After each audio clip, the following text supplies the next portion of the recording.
جی، وہ اس بات میں سر ہلا کر ناشتہ شروع کر گئی۔ میری بس ہو گئی ہے، ہنسا تھوڑا سا کھا کر پانی پی کر کہتے ساتھ اٹھ کر کمرے کی طرف بڑھ گئی۔ وہ تینوں اسے جاتا دیکھنے لگ گئے۔ اتنی آسانی سے ہنسا تعمیر کے ساتھ چلی کیسے گئی؟ اس بیچاری بچی کو کتنا رلایا اس نے؟ سہیل صاحب ناشتہ کرتے ہوئے پریشان سے کہنے لگے۔ پتہ نہیں، شاید تعمیر نے معافی مانگ لی ہوگی، وہ ہے بھی تو اتنی نرم دل، معاف بھی کر دیا ہوگا۔ مہرین محترمہ چائے پیتے ہوئے انہیں فوراً جواب دینے لگے۔ خیریت ہے نا مہرین، تم ہنسا کی بہت طرفداری کر رہی ہو؟ سہیل صاحب مہرین کو دیکھتے ہوئے حیرانگی سے کہنے لگے۔ مجھے احساس ہو گیا اب کہ میں نے اس کی بچی کے ساتھ ٹھیک سلوک نہیں کیا، اور یہ احساس دلوانے والی ماں تھی۔ مجھے ذاتی بیٹیاں ایک جیسی ہوتی ہیں، مہرین محترمہ سنجیدہ لہجے میں انہیں دیکھتے ہوئے بتانے لگی، جس پر وہ خوش ہوئے۔ یہ تو بہت اچھا ہے، وہ مسکراتے ہوئے خوشی سے کہنے لگے۔ مہرین محترمہ بھی مسکرا گئی۔ تبھی زاویار نیچے آیا اور ان دونوں کا سلام کرتا چیئر پر بیٹھتا ناشتہ شروع کر گیا۔ لنچ کرنے باہر چلیں؟ فضا جو زمار کو فائل دینے کے لیے اس کے آفس میں موجود تھے، زمار نے اسے آفر کی۔ چل تو لیں، لیکن آفس والے، فضا کنفیوز تھی اسے دیکھتے ہوئے کہنے لگی۔ تمہیں ان کی فکر کرنے کی ضرورت نہیں ہے، ویسے بھی جب ہماری شادی ہوگی تب معلوم ہونا ہی ہے سب کو۔ زمار اسے فوراً سے جواب دینے لگا۔ فضا اس بات میں سر ہلا گئی۔ میں آ رہا ہوں، تم چلو، زمار کہتے ساتھ جلدی سے لیپ ٹاپ پر انگلیاں چلاتا کام مکمل کرتے ہوئے چل دی، اور وہ اور فضا گاڑی میں بیٹھے ساتھ موجود ریسٹورانٹ میں ان دونوں نے لنچ کرنے کا سوچا۔ ہنسا کیسے واپس آئی؟ دامیر سر خود لائے ہیں؟ فضا اسے دیکھتے ہوئے فوراً سے پوچھنے لگی۔ زمار نے اسے دیکھا اور اس بات میں سر ہلا گیا۔ فضا، کیا اب ہم دوسرے کے علاوہ ایک دوسرے کے بارے میں بات کر لیں؟ زمار فضا کو دیکھتے ہوئے تھوڑا بدمزہ سا ہو کر کہنے لگا۔ فضا اس بات میں سر ہلا گئی۔ میں تم سے ایک بات پوچھوں؟ زمار فضا کو دیکھتے ہوئے مسکرا کر پوچھنے لگا۔ فضا نے اینک ٹھیک کی اور اس بات میں سر ہلایا۔ تمہیں میں کب پسند آیا تھا؟ زمار مسکراتے ہوئے اسے دیکھتا سوال کرنے لگا۔ فضا دو پل اسے دیکھتی رہ گئی۔ آپ کے ساتھ کام کرتے کرتے معلوم ہی نہیں ہوا، آپ کب اچھے لگنے لگے۔ فضا نظریں جھکائے دھیمے لہجے میں اسے جواب دینے لگی۔ تمہیں معلوم ہے مجھے تم میں سب سے زیادہ کیا پسند ہے؟ زمار اسے دیکھتے ہوئے مسکرا کر کہنے لگا۔ فضا نے نظریں اٹھا کر اسے دیکھا۔ کیا؟ وہ آئی برو جھکائے اسے دیکھتی فوراً پوچھنے لگی۔ تمہاری معصومیت، تمہاری بے وقوف حرکتیں۔ زمار اس پر اپنی گہری نظریں جمائے لبوں پر مسکراہٹ سجائے کہنے لگا۔ فضا کے گال سرخ ہوئے۔ تبھی ان دونوں کا آرڈر آ گیا اور وہ دونوں لنچ کرنے لگ گئے۔ اسے زمار کے ساتھ وقت گزار کر بہت اچھا لگا تھا۔ وہ شخص اسے دن بدن مزید اچھا لگتا جا رہا تھا۔ چاہتے ہوئے بھی وہ اپنی فیلنگز پر قابو نہیں کر پا رہی تھی۔ لنچ وغیرہ سے فارغ ہو کر وہ لوگ واپس آفس کی طرف بڑھ گئے۔ حریرہ کچن میں کھڑی رات کے کھانے کی تیاری کر رہی تھی، تبھی عائشہ محترمہ کچن میں داخل ہوئی۔ کوئی ہیلپ کروا دوں تمہاری؟ عائشہ محترمہ اسے دیکھتے ہوئے مسکرا کر پوچھنے لگی۔ وہ نفی میں سر ہلا گئی۔ سب ہو ہی گیا تقریباً، حریرہ مسکراتے ہوئے انہیں جواب دینے لگی۔ عائشہ محترمہ اس بات میں سر ہلا گئی۔ میں آتی ہوں، حریرہ کہتے ساتھ کمرے کی طرف بڑھ گئی۔ عائشہ محترمہ اسے جاتا دیکھنے لگی اور خود بھی خاموشی سے کمرے کا رخ کر گئی۔ حریرہ ارید کے آنے سے پہلے تیار ہونے لگ گئی، اس کا آنے کا وقت ہونے والا تھا۔ دامیر اور زمار گھر واپس آئے تو منتہا بیگم کے کمرے میں جا کر ان سے ملے۔ دامیر فریش ہونے کا کہہ کر کمرے کی طرف بڑھ گیا۔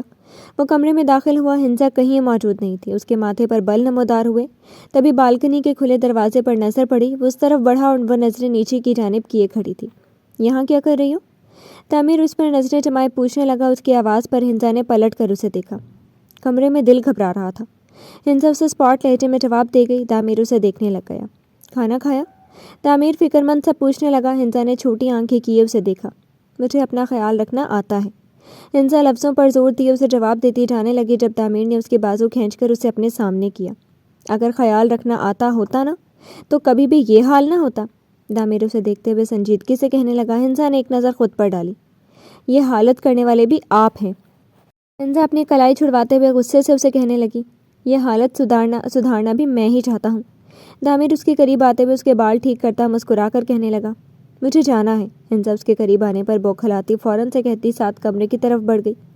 چھچھورے، ہنسا کمرے میں آ کر بڑبڑاتے ہوئے بیڈ پر بیٹھ گئی۔ دامیر کمرے میں آیا اور چینج کرنے کے لیے وارڈروب سے کپڑے نکالنے لگا۔ ہنسا بیڈ پر خاموش بیٹھی اسے نظر انداز کر رہی تھی۔ دامیر کی نظریں اسی پر مرکوز تھیں۔ وہ چینج کر کے کمرے میں واپس آیا اور لیپ ٹاپ آن کر گیا۔ ہنسا نے اسے ابھی دیکھنے کی زحمت نہیں کی۔ دامیر لیپ ٹاپ آن کیے اسے نظروں کے حصار میں لیے ہوئے بیٹھا تھا۔ اس کی نظروں کی تپش خود پر محسوس کرتی ہنسا جھنجھلا گئی۔ کیا ہے؟ ہنسا اسے دیکھتے ہوئے غصے سے کہنے لگی۔ دامیر ڈھٹائی سے اسے دیکھ رہا تھا۔ میں نے کچھ نہیں کہا، دامیر اسے فوراً جواب دینے لگا۔ ہنسا نظروں کا تعاقب دوسری سمت کر گئی۔ مجھے مت دیکھیں، ہنزا اسے دیکھے بغیر فوراً سے بولی، دامیر اسے ہی دیکھ رہا تھا، تمہیں دیکھنے کا اختیار صرف میرے پاس ہی تو ہے۔ دامیر اس پر اپنی گہری نظریں جمائے معنی خیز لہجے میں کہنے لگا۔ ہنزا کی ہارٹ بیٹ مس ہوئی۔ اچھا ڈنر کا ٹائم ہو گیا، چلو ڈنر کرنے چلیں، دامیر اسے نرم لہجے میں مخاطب کرنے لگا۔ ہنزا بغیر کوئی جواب دیے خاموشی سے اٹھ کر نیچے کی طرف بڑھ گئی۔ دامیر اسے جاتا دیکھنے لگ گیا۔ اور یہ ڈنر کے بعد تم میرے روم میں آنا، مجھے بات کرنی ہے، عائشہ محترمہ عرید کو دیکھتے ہوئے سنجیدہ لہجے میں کہنے لگی۔ وہ اس بات میں سر ہلا گیا۔ حریرہ خاموشی سے ڈنر کرتی رہی۔ ڈنر ختم ہوتے ہی عائشہ محترمہ کمرے کی طرف بڑھ گئی۔ آپ روم میں جائیں، میں موم کی بات سن کر آپ کے پاس آ رہا ہوں، عرید اسے محبت بھرے لہجے میں کہتے ساتھ عائشہ محترمہ کے کمرے کا رخ کر گیا۔ حریرہ میڈ کو ٹیبل صاف کرنے کا کہتے ساتھ خود روم کی طرف بڑھ گئی۔ جی موم، عرید کمرے میں داخل ہوتے ہوئے فوراً سے پوچھنے لگا۔ آج تمہاری شادی کو پورے 3 ماہ ہونے کو ہیں، کوئی بھی گڈ نیوز نہیں تھی تمہاری بیوی نے؟ عائشہ محترمہ غصے سے عرید کو دیکھتی کہنے لگی۔ عرید انہیں بے یقینی سے دیکھنے لگا۔ موم، مجھے آپ سے اس قسم کی امید نہیں تھی، عرید افسوس بھرے لہجے میں انہیں دیکھ کہنے لگا۔ میں ٹھیک بول رہی ہوں عرید، تمہیں خود سوچنا چاہیے، عائشہ محترمہ اسے دیکھتی اب کی بار تھوڑا غصے سے کہنے لگی۔ موم، یہ سب ہمارے اختیار میں نہیں ہے، اللہ کے اختیار میں ہے، اور اس کے سامنے تو آپ نے ایسی بات ہرگز نہیں کرنی، عرید بھی اب کی بار تھوڑا سختی سے کہتے ساتھ کمرے سے باہر کی طرف بڑھ گیا۔ یہ بالکل جورو کا غلام بن گئے، عائشہ محترمہ اس کے جاتے ہی منہ بسور کر خود سے کہنے لگی۔ عرید کمرے میں داخل ہوا۔ وہ بیڈ پر بیٹھی ہوئی تھی، اسے آتا دیکھ کر لبوں پر مسکراہٹ نمودار ہوئی۔ کیا کہہ رہی تھی موم؟ وہ مسکراتے ہوئے اسے دیکھ کر پوچھنے لگی۔ عرید اس کے پاس آیا اور اسے حصار میں لے گیا۔ کچھ خاص نہیں، عرید جواب دیتے ساتھ اسے دیکھنے لگ گیا۔ حریرہ اس بات میں سر ہلا گئی۔ کیا کیا سارا دن؟ عرید اس کے بالوں میں انگلیاں پھیرتے ہوئے پیار بھرے لہجے میں پوچھنے لگا۔ حریرہ اسے دن بھر کی باتیں بتانے لگی جو عرید اس پر نظریں جمائے سن رہا تھا۔ سوچ رہی ہوں عرید کی بھی انگیجمنٹ کر دینی چاہیے، منتہا بیگم ڈنر پر موجود دامیر ہنزا پر نظر ڈالے کہنے لگی۔ جیسا آپ کو ٹھیک لگے دادی، دامیر انہیں دیکھتے ہوئے جواب دینے لگا۔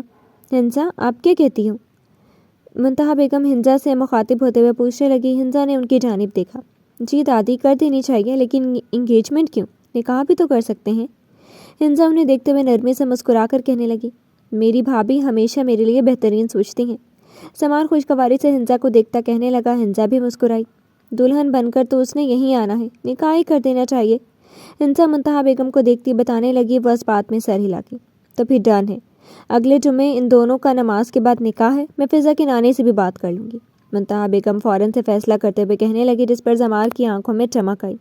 شکریہ بھابھی، سمار اسے دیکھتے ہوئے مسکرا کر کہنے لگا۔ ہنزا بھی مسکرا دی اور کھانا کھانے لگ گئی۔ وہ ڈنر کرنے کے بعد کمرے میں آئے۔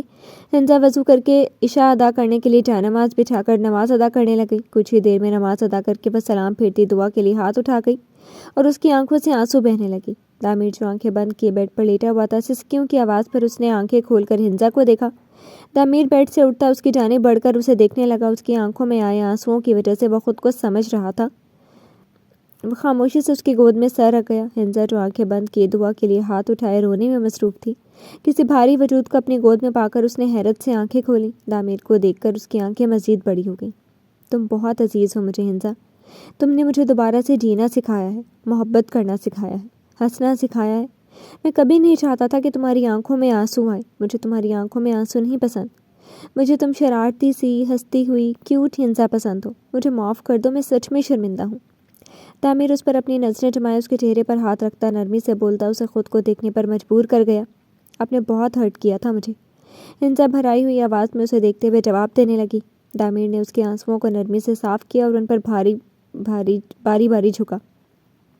پیار اس سے بھی زیادہ کرتا ہوں، دامیر اس پر اپنی گہری نظریں جمائے کہتا اسے پلکیں جھکانے پر مجبور کر گیا۔ ماضی میں جو میرے ساتھ ہوا، اس کے بعد عورت ذات پر اعتبار کرنا مشکل ہی نہیں ناممکن تھا، مگر میں نے تم پر اعتبار کیا اور کوشش کی شک نہ کروں، مگر بار بار تمہارا زاویار سے ملنا اور مجھ سے جھوٹ بولنا مجھے وہ سب کرنے پر مجبور کر گیا۔ غلطی تمہاری بھی تھی، میری بھی تھی، مگر مجھے تم سے کوئی گلہ نہیں ہے، اب تم بھی سب بھول جاؤ۔ دامیر اس کے چہرے پر نظریں جمائے پیار سے اسے سمجھانے لگا۔ ہنزا اسے دیکھنے لگی۔ وعدہ کریں کبھی نہیں ایسا کریں گے دوبارہ، میں آپ سے دور رہنے کا سوچ بھی نہیں سکتی ہوں دامیر، ہنزا اسے نم آنکھوں سے دیکھتے ہوئے کہنے لگی۔ دامیر مسکرا کر اس بات میں سر ہلا گیا۔ وعدہ، دامیر کہتے ساتھ اسے اپنے حصار میں لے گیا۔ ہنزا کو سکون سا ملا، وہ آنکھیں بند کر گئی۔ ماں باپ کے بعد ایک وہی انسان ہی تو تھا جسے اس نے بہت چاہا تھا، جو اس کے لیے بہت اہمیت رکھتا تھا، اسے دور ہونے کا وہ تصور بھی نہیں کرنا چاہتی تھی۔ اب رونا نہیں آیا تم نے؟ تعمیر اسے خود میں قید کیے محبت سے کہنے لگا۔ حنزہ اس بات میں سر ہلا کے دونوں کے لبوں پر مسکراہٹ نمودار ہوئی اور دونوں اب کی بار دل سے مسکرائے تھے۔ جی تو فرینڈز، کیسی لگی آپ کو آج کی ایپیسوڈ؟ کمنٹ سیکشن میں ضرور بتائیے گا۔ پھر حاضر ہوں گے نیو ایپیسوڈ کے ساتھ، تب تک کے لیے اجازت دیجیے۔ شکریہ، اللہ حافظ۔